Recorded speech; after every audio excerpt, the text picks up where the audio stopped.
Hopefully I don't run out of storage space on this phone while recording this. Testing, 1, 2, 3, 4. Testing, 1, 2, 3, 4. Girlfriend just went to bed, so figured why not record this.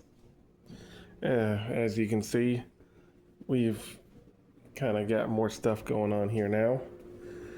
Quick health update before I actually get into the main meat of what this video is about. It's English. Quick health update before I get into the meat and potatoes of this video. So about a week or two ago, like a week and a half, basically a week ago, I had a random tooth pain that I tried to ignore, but it wouldn't stop. So I tried to, touch the tooth. I don't know why I thought that would help. Like, it felt like the tooth was crooked or like falling out or something. So I thought maybe pushing up on it would like make it stop. Like, I don't know what my logic was. I just thought of touching it, and that didn't really help. Then the tooth pain spread to gum pain. Then the gum pain went into the lip, made my lip stiff. It's all better now because I've been taking medicine, but that was bad. Then, the tooth pain and the gum pain were subsided, but the lip was still sore and swollen and stiff and hard to move, my upper lip. So we went to the doctor about it, and the doctor, said it could have been some kind of infection. So they prescribed me some antibiotics that I got to take until they run out. So roughly 7 days of taking them. They also prescribed ibuprofen and Tylenol to help with some of the pain. And rinse my mouth out. I think they said 3 or 4 or 5. I don't remember how many times. So I've been doing it 5 to 6 times a day. Rinse my mouth out with salt water. Like, not like ocean water, but table salt in water to help with some of the swelling. And lastly, they said to get a dentist appointment, which we did not do right away. We don't have insurance, so we were going to wait till I got insurance. But a couple of days after that doctor's visit and after I started taking that medicine, randomly my teeth just started hurting like hell one day, and they still on and off again hurt. I don't know if I'm not feeling pain right now because of the Tylenol and stuff, or if the teeth pain just randomly stopped. I'm going to keep taking the Tylenol just in case, but randomly my teeth keep hurting. So we said, screw waiting for insurance. Let's get that dentist appointment now because I need this resolved. This is getting unbearable. So, yeah, I went to the dentist, and to make a long story short, my teeth are fucked.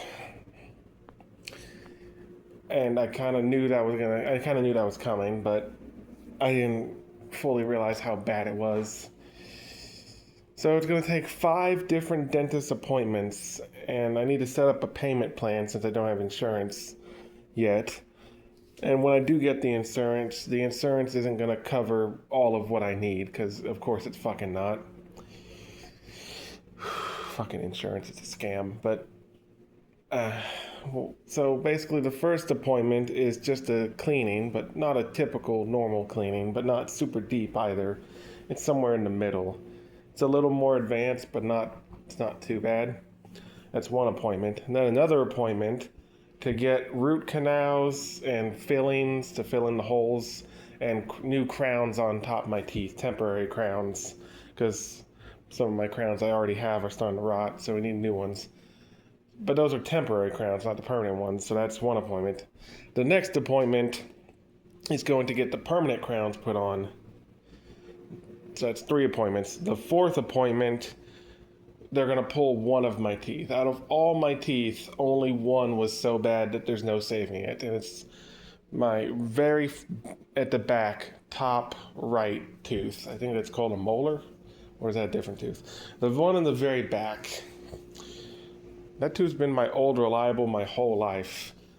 I'm predominantly right on, like, my right eye is the stronger one. I'm right-handed. I'm basically right-footed. Everything's right, so I mostly chew with my right. So that tooth's kind of been my D tooth, and now it's fucking about to be gone. Old reliable. Damn. They said it's not gonna affect how I chew because I still have the rest of my teeth, so it's not gonna like make it where I have to chew differently. But damn. And then last, wisdom teeth. I'm just gonna get those out just to get them out, and I'm saving. And they said do that one last because it's the least of my concerns right now. The wisdom teeth, people get them taken out because they're starting to come in, and it makes people's teeth all crooked and can cause problems. It could literally kill them if they don't get anything done about it. So that's why getting your wisdom teeth out is usually a big thing. But for me, my wisdom teeth are there, but they're not coming. They're not pushing or anything.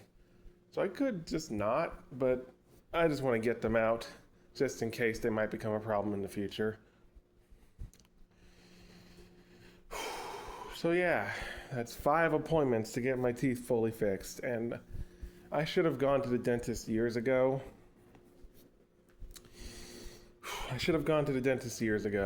But I don't remember which person said this. It was one of my coworker friends from one of my jobs. I don't remember which. My memory's fuzzy, but I told them that my back teeth are getting big holes in them, and they said, "Oh yeah, they're probably just gonna have to pull them. There's no saving them." I'm like, oh shit.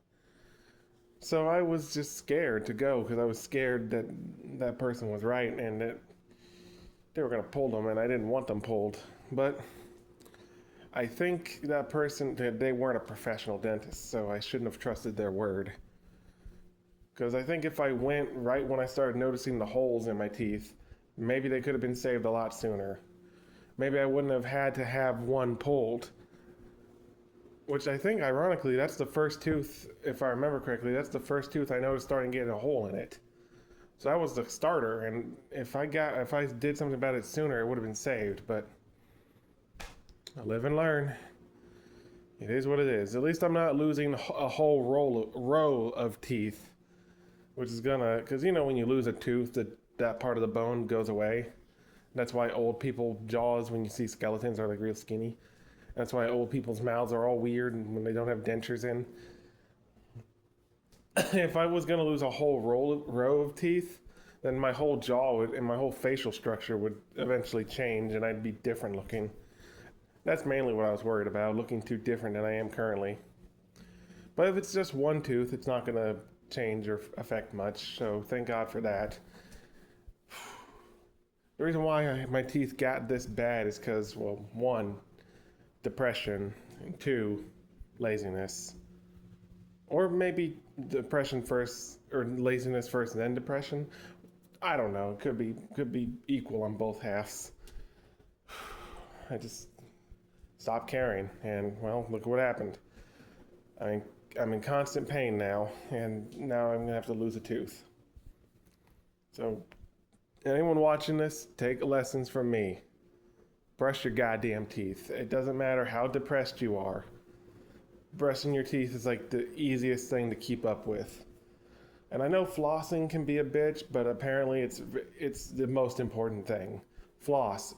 Even if it's difficult to reach into the back part of your mouth, floss. Don't ever stop flossing.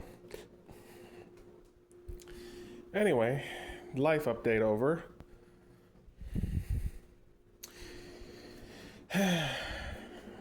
For now, here's what the main meat and potatoes of the video is. Oh damn. Mom must have already eaten the last 2 pieces of pizza. Dang it, I was gonna eat those. The main meat and potatoes of the video is this is a sequel to a video I did a minute ago that I just kind of did and forgot about, but I'm finally continuing this series because I was watching some Halloween videos and I just remembered. I did a video where I said how I would fix Halloween 1, 2, and 3. Because I was inspired to make this series after coming up with a brilliant idea of how to fix Halloween 6, which I'm gonna get to it. But I gotta get to them all in order. This video is going to be about how to fix Halloween 4 and Halloween 5. Maybe I should do this. Maybe I should do 4 and 5 in a separate video from each other. But nah. I think I could squeeze it in. Let's see. Let's see if I can see if we can squeeze both in here. Halloween 4, given what it is, it's pretty good. Turn that off. Don't want to waste power. Given what it is, it's pretty good. Doesn't need a whole lot of fixing. I mean, some people don't like it. Some people absolutely love it. Some people say it's their favorite. It's all over the place. But even with it being good, even the people who love it still say it has problems. And the first and biggest problem is, of course, the mask and Michael's look in general. See, a lot of the later Halloween movies tried to beef and buff Michael up, make him big. That's not necessary. He was scary enough in the first movie as is. He doesn't need to be supersized. That's Jason's thing. In the words of the cinema snob when he was reviewing Halloween 1, during the scene where Annie's on the phone and we see him in the background staring through the back glass doors. Very subtle, very creepy. This is scary enough. We don't need to make him the size of a house. And besides, the shoulder pads on Michael, along with the goofy mask, that has kind of ruined him. You didn't need those shoulder pads. You don't need to make him a football player. Get rid of those. He was fine enough. Now, I thought the reason why they had to change the mask every movie was because they didn't have the rights to use William Shatner's likeness. But apparently that's not the case. Apparently William Shatner was honored that he's the face of Michael Myers, so I don't know why they kept changing. If someone knows, tell me why they had to change the mask from 4 and onward all the way up till Halloween 2018, where they got the Shatner mask back but looked more damaged. I thought the reason why they were able to use it again in 2018 was because it's more damaged looking, so it's like distinctly different enough from the original likeness of him. But no, I don't think that's the case. I don't know why they had to stop using the correct mask after the second movie. And even though the mask looks different in the first and second, it's still the same mask. It's just a different person wearing it. So different head inside, it fits to the shape differently. You get it. Different actors. But this is just a rumor. I don't know if this is true. There is one scene in Halloween 4 where we see Michael with a different mask. It's a weird pink / skin colored mask with blonde hair. And it's the scene in the school when he throws Dr. Loomis through a window. Apparently, that was supposed to be the mask for the movie. But for some reason, they got it in the wrong color. So they scrambled to get a last minute replacement, and that's the mask we ended up getting throughout most of the movie. The crappy Tom Tucker looking mask. Even Family Guy made a joke about it. They had an entire episode where Tom Tucker was the actor from Halloween 4. I'm Michael Myers, and I have severe mental problems. I'm going to take them out on you. Oh my God, it's so silly. So, if you can, I think the mask, because if we can't use Shatner's mask in every movie, and we got to have a different mask each movie, take the original mask they were supposed to use, the blonde one with the flesh or pink skin, and just get it in the correct colors. Get it with brown hair, get it with white instead of pink or flesh toned, and there we go. Problem solved. But the better option is to just get the Shatner mask back again. And of course, get rid of those shoulder pads. So, other than that, is there anything about the story that needs to be changed?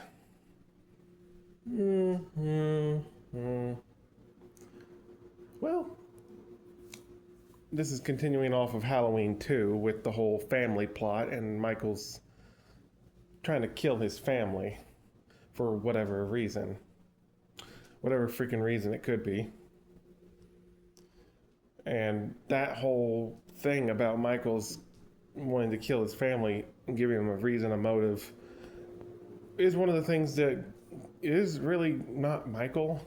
Goes against his original point of his character, which is why the 2018 timeline retconned the sister plot just to get Michael back to the way he's supposed to be.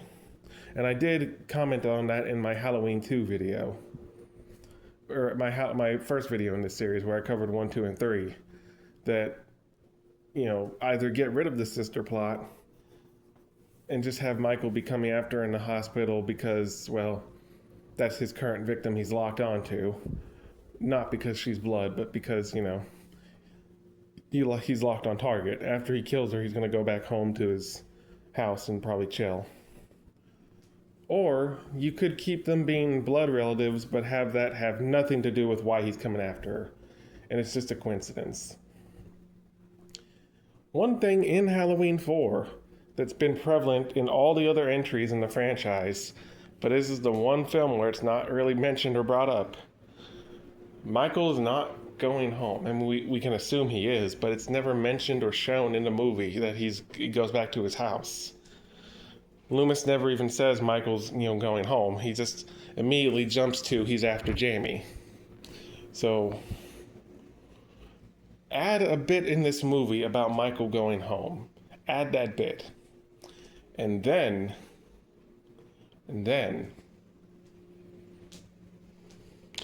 have Michael not be after Jamie because, that's his niece and he's wanting to kill his family for whatever reason.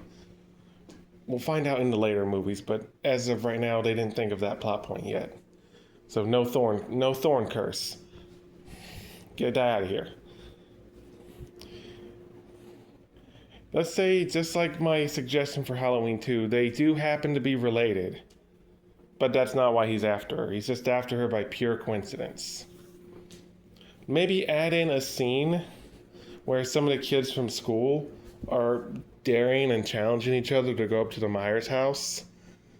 And then Jamie goes up there to try to stop them because she knows that's a dumb idea. And that's when he sees her, just like Laurie, who dropped off the key in the first movie, and Michael saw her and is like, bitch, come up to my house. What if he sees those kids come up to the house, right? And then he locks onto them, and one of them just happens to be Jamie, his niece. But her being his niece has no relevance to anything. He was going to come after them regardless.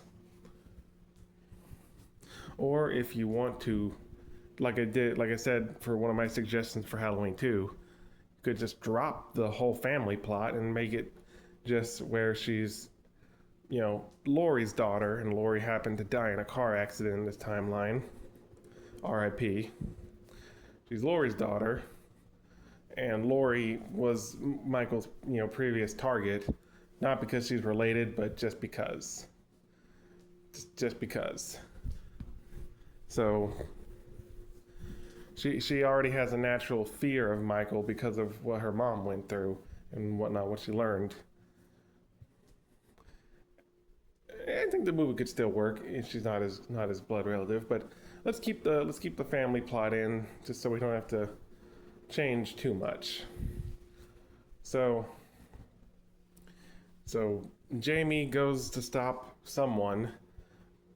one of her classmates, from being stupid. So Jamie, and then Rachel, her adopted big sister, also comes up there to get Jamie, who was going up there to get some other kid. So now Michael is locked onto those three. Whoever the other kid is, I don't know, it doesn't matter. We can make up a new kid, make a new character. So now it's Michael coming after this kid first, because he's the first one up there. So then Jamie and Rachel trying to protect this kid. And as soon as if Michael were to get to that kid, next on the list would be Jamie, and then finally Rachel.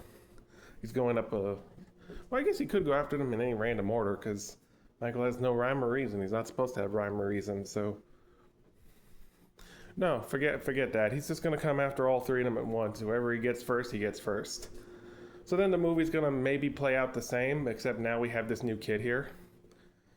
Similar, if not the exact same events, and then just end it the way it ended before. Michael getting shot down a mine shaft, but include what they had at the beginning of 5, with the whole throwing dynamite down there.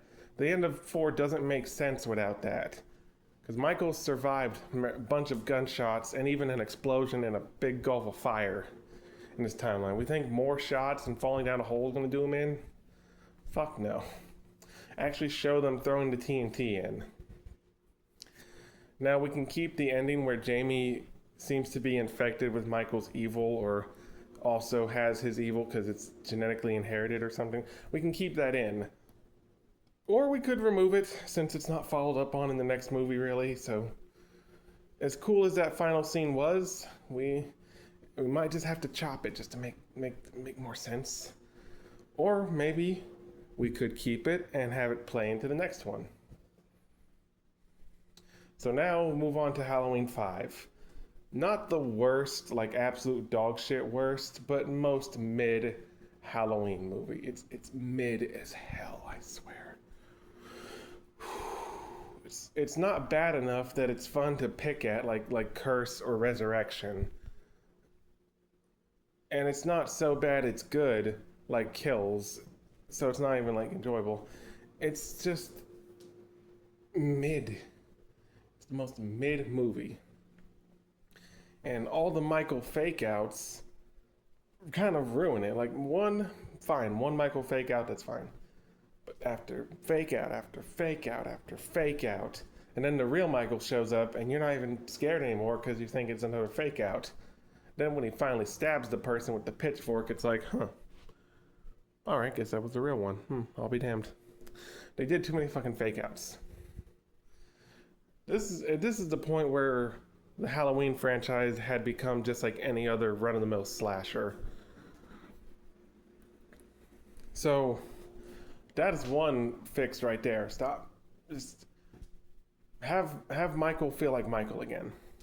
But okay, that's the middle of the movie where they had that bit. Now let me start at the beginning. This movie really fucking the whole concept. Halloween 5, The Revenge of Michael Myers. Even though the actual movie just says Halloween 5 in the actual title card, everywhere else it's Halloween 5, The Revenge of Michael Myers. That title directly conflicts with Michael's character. Revenge implies that he actually feels something, actually can hold a grudge and go seek revenge. When no, Michael's not supposed to have emotions. He's not supposed to feel anything. He's just supposed to do stuff. So he wouldn't he kills people, but not out of any emotional reason. He just kills. So he wouldn't feel the need to get revenge if we're keeping true to his character. And this movie, first they have Michael freeze when Jamie says uncle, and she asks to see his face, and he takes off his mask, which it seems like he shouldn't do that, and then he cries, which the fuck? That's not what? What? You've been trying to kill her the whole movie and the last movie, and you've been trying to kill Laurie because she's your sister for the last movie too, and you never once showed a single ounce that you gave a shit. Now, so then he freaks out when she tries to touch his face, and then puts the mask back on and goes back to trying to kill. And then at the end of the movie, when they capture him, he's playing with his chains when they got him handcuffed in the cell. He's playing with them like he's bored. Again, that's an emotion. Michael's not supposed to have those. He can't get bored. He waited 15 fucking years in Smith's Grove for Halloween night 1978 after killing his sister in 63. And then, well, he was in a coma, but still, 10 years in between 2 and 4. And then I guess he was in another coma for a year. So I guess comas don't count. But the point is, in alternate other timelines, he always waits. In the H2O timeline, he waited 20 years. In the H40 timeline, he waited 40 years. Michael doesn't get bored. He just is able to wait that shit out. So he would not be playing with his fucking chains like he's bored. He would not fucking... scrap all of that. Somehow get rid of all that. So, if you're going to keep the Jamie ending... So here's where my suggestions for how to fix these movies start to go real off the rails, because it's basically like we're starting a new movie, which is what the next Halloween 6 is going to be. It's basically going to be a totally different movie. And this is where it starts. Halloween 4 was still basically the same movie. Halloween 2, Halloween 1, they're all basically the same movies. I'm just adding slight differences. Here's where we start to deviate a lot. It depends on what you wanted to change about the last movie. If we're going to keep, Jamie stabbing her mom at the end, and we're going to pick up from there and not try to ignore it, let's have Jamie start off in like the insane asylum, Smith Grove, just like her Uncle Michael. Whether or not it's because she's related to Michael and like the evil's just a gene that's inherited through the blood, or if we scrap the family plot and she's just someone else. Maybe Michael transmitted the evil when she touched his hand. Either of those plot points work, but we start up in the asylum where she's there. And then Michael comes back, either because there can be only one, or maybe he's trying to teach her how to be evil. No, that's stupid. That shows Michael motive and actually trying to do something for a reason. That's not Michael. So no. Scratch that. Let me think. We open in Smith's Grove with Jamie, and she breaks out, just like Michael does. She goes back to Haddonfield, and she's trying to be like the next Michael, but as a surprise to absolutely freaking no one, Michael survives. He survived at the end of Halloween 4, because we see it in the beginning of 5. He crawled out and then got washed down the river and then was suddenly in a coma for a year after trying to kill a hermit. And that hermit was nice enough to keep him there and try to nurse him back to health, only for Michael to wake up and kill him anyway, so... Man, that's fucked up. But that's Michael. So, let's see Michael crawl out of the hole like he did in the actual movie. But instead of going to a coma, let's just say he went into hiding for a while. Maybe he went back to his house. And then Jamie comes back. She breaks out of the asylum, tries to go on a murder spree herself. Either because she's infected with the evil, or because it's inherited, because they're related, depending on which version you want to go. And then Michael comes out, because, Halloween's his time to come out, so he's going on a spree himself, and the two run into each other, and it's like, wait a minute. Didn't I try to kill you last year? Wait, you trying to be me now? All right. So now we just have two killers, and they're probably gonna, go head to head at some point if they try to take each other's kill. Like, maybe Michael could coexist. We kind of see him coexisting with another killer in Ends, but that's still... We'll get to End when I get to Ends. We'll get there when we get there. We're a long way from there, so... I guess it depends. I guess if they mind each other's business, maybe they'll coexist, but then when they both lock targets on one victim, that's when they go to fight each other. Now, it's going to be a little kid versus big, Michael. But it's not going to be completely one-sided. Kids are small and faster, so... And Michael, we see how slow he is. Oh, hello. Oh, What are you doing? you get something to drink? Okay, did you eat all the pizza? Yes. Oh, okay, I was hoping to eat the last two. Oh, well. I ate that earlier when you gone on your walk. Ah, okay. All right.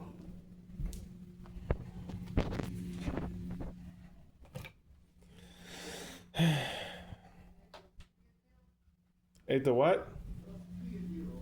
The what deals? Those Mexican deals. No, I didn't eat those. Do you want me to eat them? Oh God, what were they? I wanted. I don't know. There's two other deals. You want them? All right, I'll eat them later. They're kind of sweet. I'll eat them later. I still don't know what you said, but I'll eat them later. What was I saying? Oh yeah, so kids are small, fast. We see Michael, he's slow. You can just walk away from him. But we do see occasionally he does have bursts of speed when you're like near him. But he uses that sparingly. So a kid could probably just run circles. So it's not going to be a one-sided fight. It's going to be an epic battle. But that's one route. If you don't want Jamie to be evil, sorry, I got distracted. If you don't want Jamie to be evil and you still want her to be good, then you could just say the same thing that happened in canon. Michael may have temporarily infected her to stab her own stepmom, adopted mom, but in between movies she snapped out of it, and now she's just like in the actual movie, she's there. She's, in the asylum. I don't know why they had to make her go deaf, or not deaf, mute. They could. I don't know why that was necessary. You don't need that. Maybe you could keep the plot about her being psychically linked to Michael so she can kind of see where he is. That just seems kind of weird and stupid. No, maybe not stupid. Maybe it could work. Maybe it could work if they do it better. Okay, hold on. I'm cooking. Instead of having her be mute, so she struggles to say where he is, let's say this psychic connection is more like daydreams or like nightmares, a dream.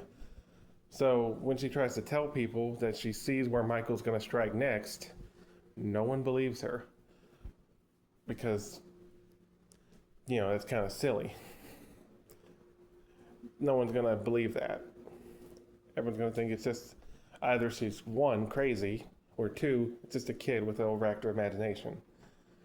So no one will believe her at first until the murders start to line up with her predictions. So it may take like halfway through the movie for people to start taking her seriously. Loomis might believe her from the get-go, but at this point, Loomis is seen as a crazy old doctor guy who's been so obsessed with Michael it's driven his own sanity down. So that's another thing about 5 that needs to be fixed. Loomis.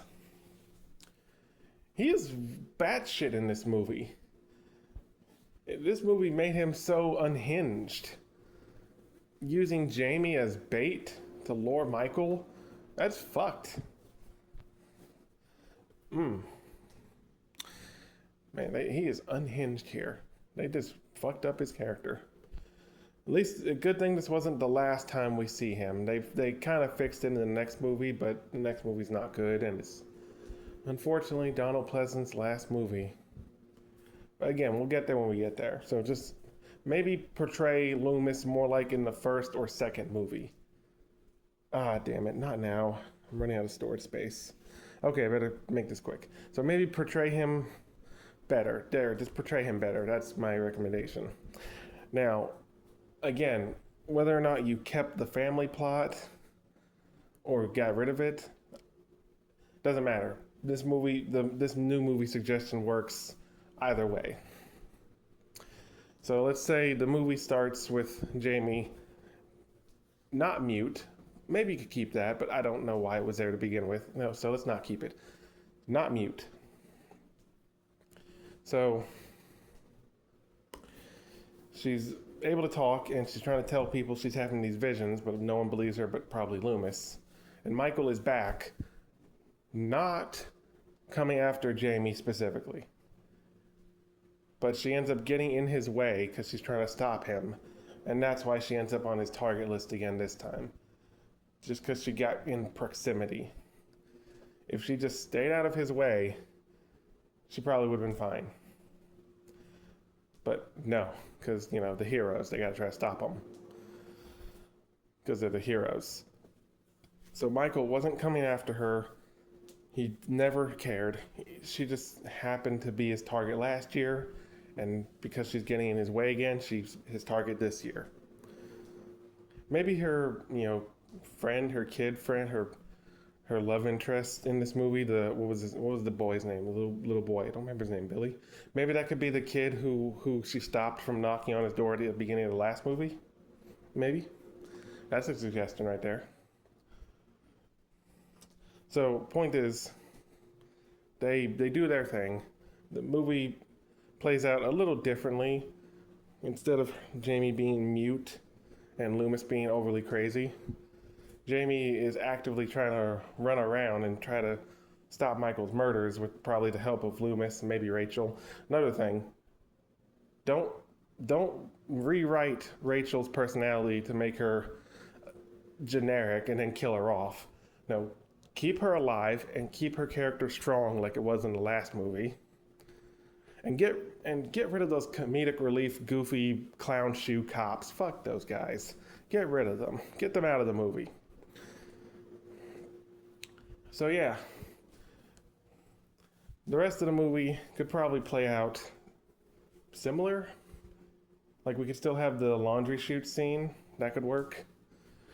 I don't know why Michael would put Jamie in a little coffin before going for the stab.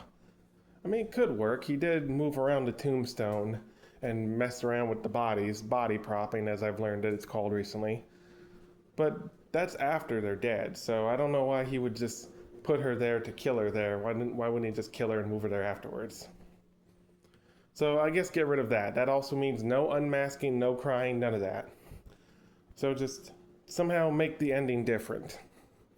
Somehow we can still get the circumstances that led to him ended up in the jail cell, minus the whole playing with his chain scenes. As much as that ending sucked, Jamie's line delivery of "he'll never die," that goes hard. Keep that in. That's good. Another thing, the Man in Black. Scrap him completely. And you'll find out why when we get to part 6 in the next video. Because scrap him. Just scrap him completely. Now, the subtitle, Revenge of Michael Myers, like I went on a rant about that earlier, so maybe just get rid of it. But maybe leave it in as a nice reference to the Pink Panther like it originally was. Return, revenge, curse. You could say Michael is, indirectly getting or trying to get revenge because Jamie in this movie and Loomis and them are running around trying to stop his spree. So it's not really revenge. It's more of just getting rid of an annoyance, but it's close. Maybe it works. But I think it's better to just get rid of it and just call it like Halloween 5. Or The Return of Michael Myers 2. Or something along those lines. But yeah, just get rid of the Man in Black. Just get rid of him. He sucks. The whole Thorn plot sucks, and I'm not gonna start rambling now. I gotta wrap this video up and upload it, and then clear up space on my phone again. So I gotta rush through this. But fuck the Thorn plot, and you'll find out why in the next movie or next video. So yeah, there's how you fix Halloween 4 and 5. I had a lot more to say about 5 than I did 4. 4 is an almost perfect movie. Most of what I said you need to change wasn't about the plot. It was just about Michael's look. Oh, and I guess I could talk about Michael's look here too. Some people don't like his mask here. Some call it the Nick Cage mask. Some call it the alien mask. They say the neck is too wide and big and whatnot. I think it's better than the fourth movie's mask, like the face-wise. But yeah, maybe the neck is a bit much for people. I think the next movie's mask, Halloween 6, is the best mask next to the original Shatner mask from the first two movies. So maybe just take his mask from the sixth movie and put it in 5. Although I don't think the face or anything on 5 is, in my opinion, I don't think it's bad. So maybe just fix the next situation, and then there you go. And same thing with the last movie, how I said don't make Michael big. That's not his thing, that's Jason's thing. Yeah, size Michael down here a little bit. Don't make him scrawny and like a little weakling, but don't make him hulking. Just make him a normal guy. And that should be about it. There you go. That's all you need to change about Halloween 4 and 5. Alright. See you guys next time. I'm excited for the Halloween video game next month. Peace.